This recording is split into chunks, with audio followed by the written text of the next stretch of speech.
කිඹුලපිටියේ රාවණ ගිනිකිලි හොයාගෙන අපි ආව අද මේ විදිහට. මෙහෙම අපිට බලපත්‍රයක් යටතේ තමයි නිෂ්පාදනය කටයුතු කරන්නේ. හා ඒක ආරක්ෂා අමාත්‍යාංශයෙන් නිර්දේශ වෙලා මෙතන තමයි නිෂ්පාදනය වෙන්නේ අහස් කූරෝ. දැන් මේ කාලේ බලද්දී වෙඩි බෙහෙත් නැහැ. ඒ කියන්නේ වෙඩි බෙහෙත් කියලා අපි කියන්නේ කිමිකල් වර්ග නැහැ. අලවියට බඩු නැහැ. ඒකින්ද මිල වැඩිවීමක් වෙන්න පුළුවන්. ආයිබෝවන් අලුත් ලෝකයට සාදරයෙන් පිළිගන්නවා. ළඟ එන සැනකෙලිත් එක්ක අත්වැල් බැඳගෙන එන ගිනිකෙලි ගැන ඔබ අසා තිබෙන කතාවට වඩා නොයසූ කතාවක් ගැන අද කතා කරන්න සූදානම්. කේ ඒමිස් පෙරේරා ටිකක් අහලා පුරුදු නමක් නොවුනාට අලුත් ලෝකයෙන් අද අපි කතා කරන්න හදන්නේ 1920 අවුරුද්දේදී ලංකාවට අලුත් ලෝකයක් හඳුන්වා දුන්න කෙනෙක් විදිහට. ඒමිස් පෙරේරා කියලා කියන්නේ කිඹුලපිටිය ගමේ ඉපදුන හරි සුන්දර මිනිස්සෙක්. මේකන හරි දක්ෂයි. කොයිතරම් දක්ෂයිද කියලා කියනවා නම් මෙහෙම 1920 කාලයේදී ලංකාව යටත් විජිතයක් වෙලා තියෙනකොට ලංකාවට ආපු ඉංග්‍රීසි ජාතිකයන් කීප දෙනෙක් වතුරකට වැටිලා ගිලිලා මැරෙන්න යනකොට ඒමිස් පෙරේරා තමයි මේගොල්ලන්ව බේරගන්නේ. අන්න ඒ සතුට නිසාවෙන් ඒමිස් පෙරේරාට හම්බ වෙනවා පොතක්. පොතකට පුළුවන් අපි අලුත් ලෝකයකට කොහොමත් අරගෙන යන්න. හැබැයි ඒමිස් පෙරේරාට හම්බ වෙච්ච මේ පොත මුළු ලංකාවම අලුත් ලෝකයකට අරගෙන ගියා. ඔබ දන්නවද මේ පොතේ තිබුණු එක්තරා වට්ටෝරුවක් අරගෙන ඒමිස් පෙරේරා මුළු ලංකාවටම අලුත් නිෂ්පාදනයක් හඳුන්වා දුන්නා කියලා. මුළු ලංකාවටම අලුත් ලෝකයක් හඳුන්වා දුන්නා කියලා. ඒ තමයි 1920 දී හඳුනා දුන්න ලංකාවේ ප්‍රථම රතිඤ්ඤාව. චීන ජාතිකයන් ක්‍රිස්තු පූර්ව 200 දී ඒ කියන්නේ මීට අවුරුදු 2200කට විතර කලින් තමයි රතිඤ්ඤා හොයාගන්නේ. ඊට පස්සේදී 1920 දී ඒමිස් පෙරේරා මහත්තයට හම්බ වෙන මේ වට්ටෝරුවෙන් තමයි ලංකාවට රතිඤ්ඤාව එන්නේ. ඒ රතිඤ්ඤාව ලංකාවේ හැදෙන්නේ කොහෙද? ලංකාවේ කිඹුලපිටියේ. ඉතින් කිඹුලපිටියේ හැදුන රතිඤ්ඤාවත් එක්ක ගොඩක් කතන්දර තියෙනවා මේක ඇතුලේ. කතා කරන්න ඕනේ අවුරුදු සැනකෙලියේ ප්‍රීතිය වැඩි කරන රාවණ ගිනිකෙලි ගැනයි අද අපි කතා කරන්න හදන්නේ. ඉතින් කිඹුලපිටියේ රාවණ ගිනිකෙලි හොයාගෙන අපි ආව අද මේ විදිහට කිඹුලපිටියට කතා බහ කරන්න. සූර්යයාගේ නව මංගල්‍ය නැත්තම් රාවණාගේ නව මංගල්‍ය සිද්ධ වෙනකොට ඔබ වෙනුවෙන් බොහොම අපූර්වට ගිනිකෙලි රාශියක් ඔබට දායද කරනවා. ඉතින් ඒ දේ කරන මේ ගිනිකෙලි වලින් සැනකෙලිය ප්‍රදීපවත් කරන චමින්ද ප්‍රදීප් මහත්මයාත් එක්කයි අපි කතා කරන්න සූදානම. අයිබෝන් ඔබතුමාට. අයිබෝන්. ඔබ නමත් ප්‍රදීප්. ඔබේ නිෂ්පාදන ආයතනයත් රාවණා. හැම තැනකම ආලෝකෙම සම්බන්ධ වෙලා තියෙන්නේ. කොහොමද මේ නිව් රාවණ නිෂ්පාදන ආයතනය ආරම්භ වෙන්නේ චමින්ද මහත්තයා? ආරම්භය මගේ පියා. වසර 50ක් කිට්ටුවෙන් දැන් ඇවිල්ලා තියෙනවා. ආරම්භ කරලා. ඔව්. එයා තමයි මේ නම දාගෙන ඒක මෙතන මම එක නිව් රාවණා කියලා අරගෙන දැන් වර්තමානයේදී මම කරන් යනවා. ඒ කියන්නේ දැන් අවුරුදු 50ක් විතර වෙනවා. ඔව්. තාත්තා පටන් අරගෙන අවුරුදු 50ක් විතර වෙනවා. නිව් රාවණා කියන දාගෙන මම දැන් වර්තමානයේදී කරගෙන යනවා. ඒ කියන්නේ ඒමිස් පෙරේරා මහත්තයා 1920 දී පටන් ගත්තට පස්සේදී දැන් අවුරුදු 100කට විතර කලින් ඒ කාලයෙන් අවුරුදු 50කට විතර පස්සේ තමයි දැන් ඔබතුමාගේ පියා මේක ආරම්භ කරලා තියෙන්නේ. ඒ කියන්නේ ලංකාවේ රතිඤ්ඤා ආරම්භ වුණු කාල සීමාවේ ආසන්නයේදීම ආරම්භ වුණේ කියන්නේ ඉපැරණි සමාගමක් විදිහට හඳුනන්න පුළුවන්. ඔව්. එතකොට මේ රාවණ කියන මේ සංකේතය යොදාගෙන තියෙන්නේ කවුද? ඔබේ සංකල්පයක්ද ඔබේ පියාගේ සංකල්පයක්ද? මගේ පියාගේ සංකල්පය. පියාට ආපු අදහසක් අනුව ඒක නිර්මාණය වෙලා ආරම්භ වෙච්ච දේ තමයි මේක. තේන්නේ. දැන් එතකොට ඔබ රතිඤ්ඤා නිෂ්පාදනය කරනවද කොහොමද මේ කටයුත්ත වෙන්නේ? ඔව් නිෂ්පාදනය කරනවා, බෙදා හැරීම කරනවා. මේ ආයතනයෙන් ඒක වෙනම නිෂ්පාදනාගාරයක් තියෙනවා ඇතුළේ. ඔව් වෙනම නිෂ්පාදනය කරන ආයතන තියෙනවා. මෙතන ප්‍රදර්ශනකාර විදිහට මෙතන ඒ වැඩ කටයුතු වෙනවා. කරනවා. ඒ කියන්නේ ඔබ තවත් පිරිසකට රැකියාව උත්පාදනය කරලා දෙන කෙනෙක්. ඔව් බොහෝ පිරිසකට බොහෝ පිරිස බොහෝ පිරිස. දැන් උපරිත කී දෙනෙක් විතර වැඩ කරනවද එතකොට? ඒක මෙහෙම ඒක ඍජුව කියලා කියන්න පුළුවන් වක්‍ර මාර්ගයෙන් තියෙනවා. ඒක අපි ඍජුව කී දෙනෙක් විතර කිව්වොත් එහෙම 20ක් විතර ඉන්නවා ඍජුව ඔබතුමාගේ ෆැක්ටරි එකේ වැඩ කරනවා. ඒ හැරුණකොට ඒ කියන්නේ ඍජුව තව වක්‍රව තවත් 50 කට පිරිසක් ඉන්නවා. මේ අත්පොඩක් මේ රතිඤ්ඤාවක නිෂ්පාදන ක්‍රියාවලිය ඔබතුමාට පැහැදිලි කරන්න පුළුවන් තරමේ සරල විදිහින් අපි පැහැදිලි කිරීමක් කරගමු. ඒකේ පොඩ පැහැදිලි කියන්න. ඔව් ඒ කියන්නේ කොහොමද රතිඤ්ඤක් නිෂ්පාදනය කරන්නේ කොහොමද? මොකද්ද මේකේ process in progress එක? මෙහෙම අපිට බලපත්‍රයක් යටතේ තමයි නිෂ්පාදනය කටයුතු කරන්නේ. ඒක ආරක්ෂා අමාත්‍යාංශයෙන් නිර්දේශ වෙලා ඇවිල්ලා වසරක් පාසා අලුත් කර ඒ කියන්නේ රිනිවල් එක ඇනුවලි වෙන්න ඕනේ. වෙන්න ඕන. එහෙම ගිහිල්ලා තමයි යන්නේ අපිට කෝටා ක්‍රමයකට වෙඩි බෙහෙත් ඒක නිකුත් කරනවා. ඔව්. ඒ පිළිවෙල තමයි නිෂ්පාදනය කටයුතු කරන්න යන්නේ. ඔව්. ඒතකොට දැන් මේකට දාන මේ වෙඩි බෙහෙත් නැත්නම් මේ රසායනික ද්‍රව්‍යයන් එහෙම සාමාන්‍යයෙන් කොහොමද ඔබ අරගන්නේ? ඒක රජයෙන් ගෙනල්ලා අපේ අලෙවි බෙදා නියෝජිත ඉන්නවා. ඒ හරහා අපේ බලපත්‍රයේ හිමි කොටස අපිට මාස්පතා නිකුත් කරනවා. දැන් එතකොට මේ රතිඤ්ඤා නිෂ්පාදන කාර්යයේදී ඔබතුමා මුහුණ දෙන අභියෝග එහෙම තියෙනවද? මොනවද මූලිකවම මුහුණ දෙන අභියෝග? අභියෝග කියලා කියන්නේ දැන් මේ කාර්ය ප්‍රාර්ථය වෙඩි බෙහෙත් නැහැ. ඒ කියන්නේ වෙඩි බෙහෙත් කියලා අපි කියන්නේ කිමිකල් වර්ග නැහැ. ප්‍රධාන වශයෙන් දෙකක් තියෙනවා. ඒකක් ඇලුමිනියම් පවුඩර් කියන ජනවාරි මාසයේ ඉඳන් සාමාන්‍යයෙන් අපිට හම්බෙන්න ඕනේ 120ක් වගේ තමයි එහෙම හම්බෙන්නේ. පොටෑසියම් නයිට්‍රේට් කියන එක මාර්තු වල ඉඳන්ම ඇත්තෙම නැහැ. ඉතින් ඒක බලන් ගියාම මට මතක ඇති කාලෙක මෙහෙම දෙයක් වෙලා නැහැ. මගේ තාත්තගේ කාලේ මම කුඩා කාලේ ඉඳන් බලන් යද්දිත් එහෙම දෙයක් වෙලා නැහැ. මොන හේතුවද මොකද්ද කියලා අපි දන්නේ නැහැ. වර්තමානයේ මේක සිදු වෙලා තියෙනවා. ඔව්. ඒකෙන් නිෂ්පාදන කටයුතු වලට ලොකු බාධාවක් ආවා. ඒ කියන්නේ මුළු මේ කර්මාන්ත ෆීල්ඩ් එකම ඔක්කොටම. එතකොට පාරිභෝගිකයින්ට ඒක හානියක් වෙන්න පුළුවන්. ඒක මේ බඩු නිෂ්පාදු හින්දා ඒක අලෙවියට බඩු නැහැ. ඒක හින්දා මිල වැඩිවීමක් වෙන්න පුළුවන්. මේ මහත්යත් එක්ක කතා කරද්දී මේ රහසිගත කාරණා ටික මට සමාජගත කරන්න බෑ. නමුත් මට එක දෙයක් කියන්න පුළුවන්. ඒ තමයි මෙතන තමයි නිෂ්පාදනය වෙන්නේ අහස් කූරු. ඒ කියන්නේ අහස් කූරු නිෂ්පාදනයේ අවසන් නොදීලා තමයි මේ. ඒ අදාළ ක්‍රියාවලිය තුළ හැබැයි මේ අහස් කූරු විශේෂත්වයක් තියෙනවා. මේකට කියන්නේ තරු අහස් කූර කියලා. අහස් කූරු වලට ගියාට පස්සේදී තරු වගේ පිපිරෙන්නේ. අන්න ඒ අහස් කූර තමයි මෙතන නිෂ්පාදනය වෙන්නේ. එතකොට ඉතින් අපි දැන් මේ නැරඹුවේ රතිඤ්ඤා නිෂ්පාදනය කරන කර්මාන්තශාලාවේ එක අංශයක්. පේනවද මගේ අතේ තියෙන දේ? බඹර චක්‍ර ගොඩක්. හැබැයි මේක තාමත් සූදානම් නැහැ මගේ අතේ තිබුණට ඔබේ අතට එන්න. මොකද දන්නවද? මගේ අතට ඇවිලා තියෙන්නේ නිෂ්පාදන ක්‍රියාවලියේ අතරමැද්දේදී. ඉතින් අර අපි ඔබට කලින් පෙන්වුවේ නිෂ්පාදන ක්‍රියාවලිය සිද්ධ වෙන හැටි. ඒ නිෂ්පාදන ක්‍රියාවලිය සිද්ධ වුණාට පස්සේදී මේ විදිහට හොඳට මේක වියලි මට්ටමට ගන්න ඕනේ. මේ වියලි මට්ටමට ගන්න තමයි මෙන්න මේ වගේ බලන්න ලස්සන පාට මල් වත්තක් වගේ තියෙන හැටි.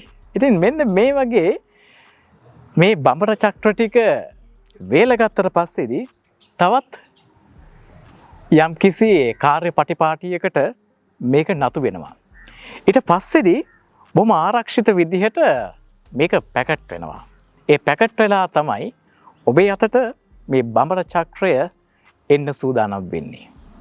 එහෙම ආවට පස්සේ තමයි ඔබේ සතුට දෙගුණ තෙගුණ කරමින් මේ උත්සව සමයේදී නිව් රාවණා බඹර චක්‍ර ඔබේ නිවසේ දැල්වෙන්නේ.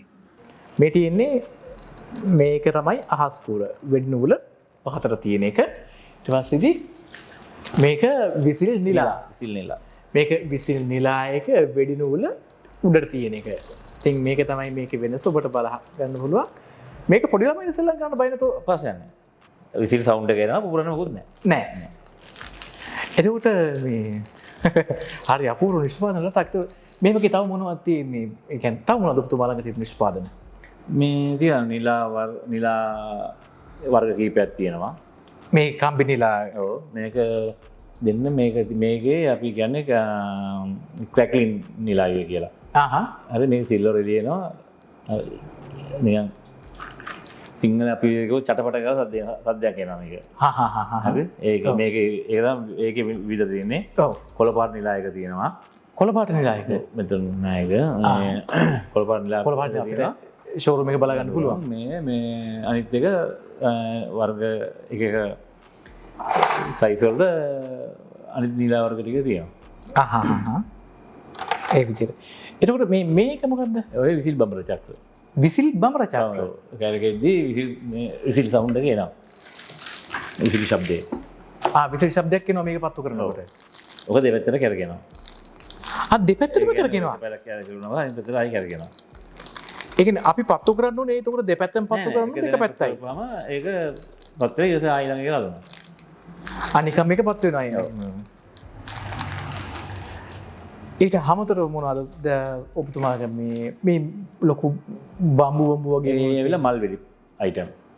ඒක මල් වෙඩිමත් හදනවා. ඔව් මල් වෙඩි කියන්නේ වෙඩින් වලට ඒක ෆන්ක්ෂන් තියෙන උත්සව තියෙන උත්සව වලට. ඒ කියන්නේ දැන් අපි හිතමු දැන් අපි වෙඩින් එකක් තියෙනවා. දැන් ඒ වෙඩින් එකේදී කෙනෙකුට ඕනේ පොකුරු මල් වෙඩිල්ලක්. අපි හිතමුකෝ කලර්ස් 5ක් පත් වෙන මල් වෙඩිල්ලක් ඕනේ කියලා යාට. ඒ වගේම ලොකු වලල්ලක් අඩි 50ක් විතර උඩ ගිහිල්ලා පුපුරන එකක්. අඩි 50 අඩි 200 250ක් විතර උඩ ගිහලා පත් වෙන්නේ ෂෙල් එක. ෂෙල් එක ආයෙත් පත් වෙන හදන්න පුළුවන්. එහෙම තමයි තියෙන්නේ. හා තියෙන්නේ. ඒක එක වර්ග වලට තියෙනවා.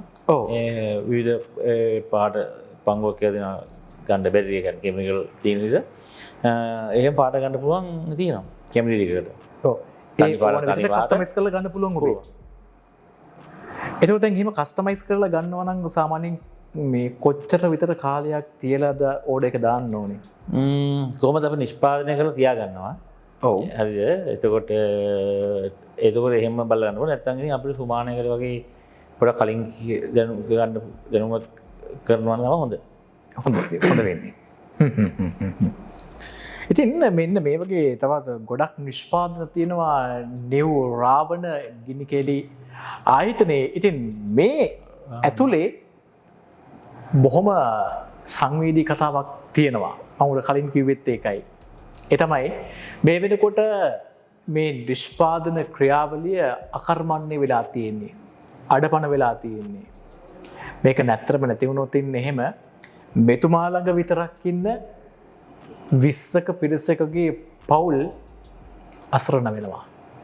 ඔවුන්ගේ පවුලේ බර අදින ආදායම් මාර්ගයක් නැති වෙලා යනවා. ඒ මෙතුමගෙන් විතරයින්නේ. තව කී දෙනෙක් ඇතිද?